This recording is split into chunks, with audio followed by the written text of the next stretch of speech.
চট্টগ্রাম আদালত এলাকায় হামলা, রাষ্ট্রপক্ষের আইনজীবী নিহত। চট্টগ্রাম আদালত প্রাঙ্গণে বাংলাদেশের সনাতন জাগরণ মঞ্চের মুখপাত্র অধ্যক্ষ চিন্ময় কৃষ্ণ দাস তার সমর্থকদের হামলায় চট্টগ্রাম আদালতের সহকারী পাবলিক প্রসিকিউটর সাইফুল ইসলাম আলিফ নিহত হয়েছেন। মঙ্গলবার 26শে নভেম্বর বিকেলে চট্টগ্রাম মেডিকেল কলেজ হাসপাতাল কর্তৃপক্ষ তাকে মৃত ঘোষণা করেন।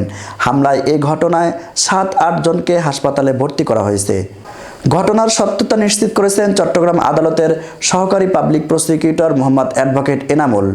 অ্যাডভোকেট এনামুল বলেন, সাইফুল ইসলাম আন্তর্জাতিক ইসলামী বিশ্ববিদ্যালয়ের ছাত্র ছিলেন। তিনি 2018 সালে জেলা আইনজীবী সমিতির সদস্য হন। পরে তিনি হাইকোর্টের আইনজীবী হিসাবেও নিবন্ধন পান। অ্যাডভোকেট মোক্তার উদ্দিন সাগর নামে এক আইনজীবী জানান, আমার চোখের সামনে অ্যাডভোকেট সাইফুল ইসলাম আলিফকে কোপানো হয়েছে। চট্টগ্রাম মেডিকেল কলেজ হাসপাতালের নতুন পরিচালক ব্রিগেডিয়ার জেনারেল মোহাম্মদ তসলিম উদ্দিন বলেন, চট্টগ্রাম আদালতের সংঘর্ষের ঘটনায় 7-8 জনকে হাসপাতালে ভর্তি করা হয়েছে। তাদের মধ্যে একজনকে মৃত ঘোষণা করা হয়।